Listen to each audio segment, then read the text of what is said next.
Welcome back. Stassi23 here, back again with some knife therapy, and I've been seeing everybody doing their best of 2017, and I figured why not give it a shot. And I'm going to be doing my top 10 of 2017 that I bought in 2017, and I think they came out in 2017 that are in my collection. So we're going to go from the prices low to the highest. And we're going to start off with, I think, one of my favorite cheaper knives of the year, especially out of this company. I don't really like most of the stuff they have, but it's the CRKT Pilar. And this knife comes with a stainless steel scale, but it kind of made it heavy for the size. So I got this custom scale from Rivendell Knives on Instagram. Check him out. Cheap for inexpensive G10 scales. You got 8CR13 MOV, which is just fine still for what this knife is B for. It's like a backup secondary blade. I wouldn't have this as my main DDC blade. This is Voxnay's design. Just a very, very comfortable, cool backup blade. CRKT Pilar. These run around $25. And most of these prices all come from Blade HQ. The next one on the list is Kaiser's co-brand, or whatever you want to call it, the Tangram series. This is the Santa Fe, the Santa Fe Azo. Comes in right around $30. It's got your JPN Akuto steel with G10 scales, stainless liner lock. Nice Warncliffe blade, stone washed. Got to do the final review on this guy. Look, it's super smooth action on it. It's riding on, I think it's got the Teflon with the thin Teflon on top of the phosphor bronze washers. I'm not certain. I'm pretty sure. All I know is it's super, super smooth. So far, this knife is held up rather well, especially for $30. You get your nice. They did a great job executing their sharpening choil. I will say I snapped the tip off, but I was being an idiot. I was prying something up and it snapped. No, I stabbed it into wood and it snapped off. Nothing, no knock on the steel whatsoever. It was just my bad. But can't go wrong with this guy right here. It's the Tangram Santa Fe $30 knife. The next one that I enjoyed a whole lot. It's the gentleman's carry style knife, and that is the Kershaw AM4. Absolute home run. The only thing I would change two things I would change if I could would be the steel, no doubt, upgraded steel, and it'd be nice not to have a torsion bar, but you know, I can deal with everything else. He did a great job, really great job of finishing the G10. I have the Almar edition of this knife that I'm going to be doing a comparison here soon. She got some nice red standoffs, deep carry pocket clip, stainless frame lock, 8CR13 MOV steel. But what I was thinking with this knife being an office carry light duty knife, 8CR is just fine. And the price point of $32, not bad whatsoever. Action's great. They did an okay job with that sharpening choil. Just a good looking knife. And you don't see G10 finishes this good that often, especially on a budget model. Next is another Kershaw, and that is a Kershaw Link. Absolutely love this knife. This one's got the FRN handle. You can get this in tons of different variants. This one's FRN with 420 HC steel. Great ergonomics. I like how this one's a little bit thicker. It really fills out the hand. It fits my hand good if you had extra large hands. This might not be a good fit for you, but like I said, for me, it's great. It's a USA produced Kershaw.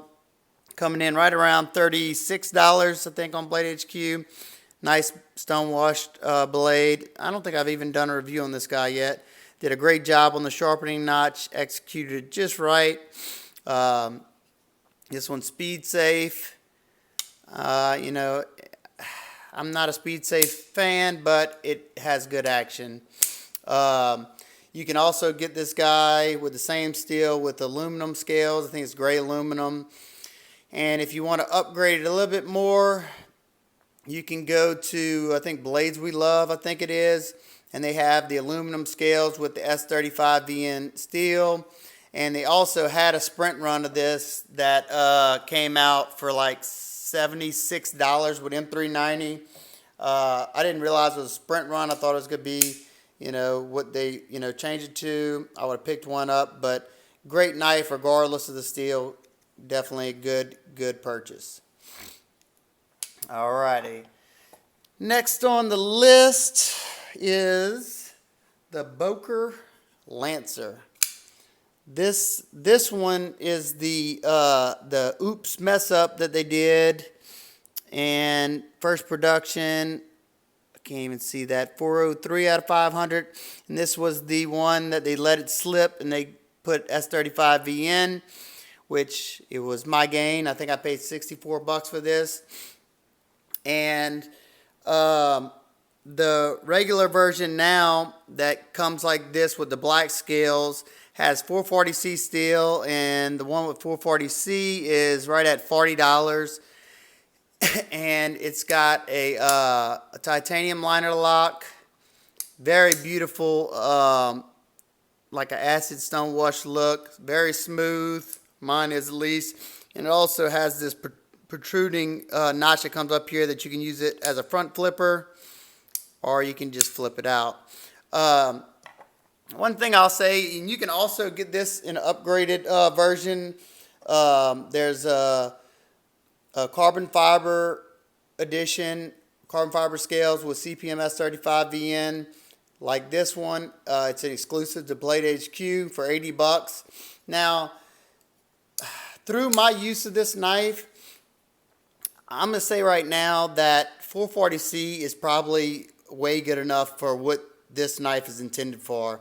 This knife is definitely a light use EDC knife because it's got blocky ergonomics. They're not the best in the world. They're not terrible. So like I said, especially for its intended use. And it has a rather thick saber grind, and it comes to that full thickness rather quick. So it's not the best slicer in the world. And I noticed I was trying to do some heavy cutting on some heavy cardboard and some heavy cutting on wood, and when I did so, my liner went all the way 100%, and I had to pop it back over, and it has traveled. You can see it's probably a little bit over 50% now, and it was about right there when I got it. So, this knife is, I think, intended to be a light-duty EDC knife, very, very, very lightweight, and as long as it's in that roll, it's a good knife. Anything out of that roll, I think, you're not going to use this as a hard-use knife. It's just not meant to be. So 440C in Boker, I think, is way good enough. Next knife is the Ontario Rat No. 1 in D2 steel. Now, I'm pretty sure this came out in 17. Correct me if I'm wrong, but if not, it was close enough. This is a Hall of Fame knife. Definitely a beefy knife. The D2 steel is good. The action's good. Ergonomics are good. It's a little blocky, but the ergonomics are good. This knife is tried and true and tested. It's been out for a long time, especially the other models, and has tons of great reviews on it. I would use this as a woods knife, a beater, something that's heavy duty. It's got some pretty heavy duty stainless liners in there. So there you go. And this one comes in, let's see, the version with D2 with the Zytail handles is $40. And this version, which I don't think you can get anymore, was $62. So it still comes underneath that $100 price range. Definitely a good bang for your buck. Next one is another AllStar that came out this year. It's a steel wheel cut jack. It's got D2 steel, Zytail handles, nice fit and finish, great action, running on phosphor bronze washers, good ergos in this position as well. And this guy comes in right around $43. And, you know, if you're not a D2 fan or you don't want the Zytel, you can upgrade this and get the G10 model with M390 steel, but then that one's going to put you at $150. So for me, I'm fine with the D2, and I'm fine with this Zytel. I'm perfectly good with this. I think I'll pick up the Modus next. I think I like that one better. They just didn't have it out whenever I got this guy. But $43, you can't go wrong with this guy. The next one is the CRKT Crossbones. This guy comes in at $70. It has AllStar steel. And this is another one that I had to kind of remember what, you know, the intentions are on this. And I would say this is your gentleman's folder, office carry, lightweight, you know, not something that you're going to want to sit and cut for long periods of time, because I'm going to be honest, I put this in my hands and it's not too comfortable with all these, you know, lines and stuff on there and all this milling. But comfortable to do your small cutting, quick cutting. And the action on this thing's excellent with the IKBS ball bearings. This guy comes in right around $70 at Blade HQ. Definitely a beautiful looking knife, or at least in my eyes. It kind of looks like a folding steak knife, and aluminum handles as well. They did a good job of capturing the look of the custom version of this by Jeff Park. Great job, good job. This is probably my second favorite CRKT, especially being that they're not a brand that I'm really get too thrilled on. Another knife that I was really happy to see when it came out, picked it up as soon as I saw it out the day it came out, and that is the Boker Lateralis. I love the design. I've always loved Jason Stout's designs, and I know I could never afford one of his, nor could I pick one up. So when this one came out, I jumped on it. It's got D2 steel, stainless frame lock. They did a good job of milling out pockets in there, so it's not super heavy. Very comfortable in hand. This is not really a forward-fingered choil because it's a little too small. Comfortable in hand. I've tested the ever-living dog poop out of this one. D2 held up what good. The action's very, very nice. This guy with the stainless handles comes in at $80, and you can also get a G10 variant with a G10 show side, and it comes in at $70. So definitely, I think definitely worth the money. Alrighty, the next one, moving up in price, is the Kershaw Gemini. Great EDC knife. This one has VG10 steel. Kershaw does a good job of heat treating their VG10. It holds an edge a lot longer than Spyderco's. This is a Ray, I think Laconico or Laconico, I don't know how to say his name, design. You got G10. You got stainless liner lock. Super smooth action.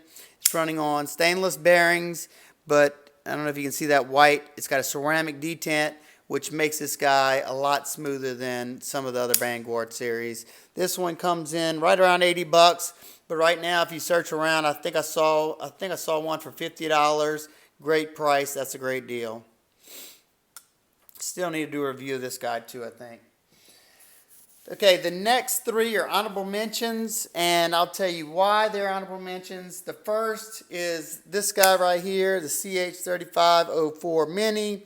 The only reason it's an honorable mention is because some people, you know, won't buy a CH knife because they're not a big brand yet. And I totally understand that, and I think they've copied some designs from other makers, and I'm you know, I understand if this you won't want to buy that. So that's why this is a runner-up. But I will say, out of all these budget knives, this guy and one other are my most carried this year, since I've got it though, at least. It's a nice titanium frame lock, comes in at $65. I think I picked it up off of Amazon, but you do, me and somebody else were talking about it, do need to watch what you buy off Amazon. The only reason I didn't mind buying this one is because CH, I don't think they make CH clones. But if they do, I can tell you right now, this one's in AllStar. I don't think I've released my cutting demonstration, my sisal rope cut test on this one yet. I will do it soon, and it performed amazing. I did it with the factory edge. It's nice and thin behind the edge. It's got a nice, snappy, smooth action on it. Just feels excellent in my medium-sized hands. Just an awesome, lightweight EDC knife. All right, and the next one is an honorable mention because you can't get it any longer, but that is my Spyderco Delica in HAP 40 steel. Let's see if I can show you that. HAP 40 steel. This is my most used Spyderco to date. I got some aftermarket brown micarta scales off of Amazon. I think I paid like 55 bucks. I got a Casey Lynch deep carry clip, and this guy's smooth. I can Spidey flick it. I can flip it out that way. And one thing I'll say is I love this HAP 40. Super, super easy for me to sharpen, or at least I thought so. Easy to maintain, and it holds a good edge. I'd say in my use, it held up around S30, a little bit better than S35 VN in the cutting that I was doing. It does scratch up. I mean, the what is the overlay steel is SUS 410. That is a soft steel, and it does scratch up rather easily. I mean, I have used the heck out of this, but as you can see, it scratched up pretty easily just from cardboard boxes. Maybe it's just mine, I don't know, but as you can see, I do use the heck out of this knife, and for good reason. The Delica is an awesome, awesome knife. And last, but certainly not least, on my runner-up list is the Steadman BPO2 coming. Oh, and this guy was $75, I think. And this guy, Steadman BPO2 in 440C, comes in at $30. And the only reason it's a runner-up as well is because the one I received, I had to Loctite the pivot twice, and my thumb studs came super sharp, so I had to do some modifications on it.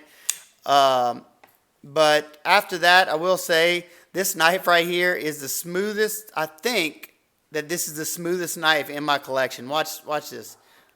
I mean, it is the super stupid smooth. Look at that. I mean, drop shut, and it is tight too, because I Loctite this guy. Absolutely no play up or down, left or right. I did have to put my edge on it. After I did the rope cut test, I stropped it back, and the 440C steel held up just fine.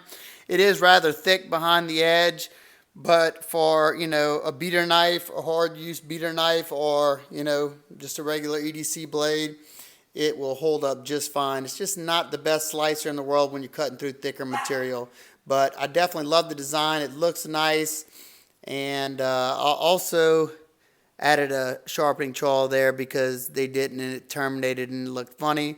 But their 440C takes a nice polish, as you can see. There you go. So there you go. That wraps up my favorite knives that came out in 2017 that I own personally. If you have any questions, comments, concerns, please leave them down below. I'd be happy to talk to you, or if you want to just talk knives or anything else, feel free. Up next, I will be doing my favorite in the collection of 2017 of the $100 and over. And other than that, I'll talk to you guys later. Peace.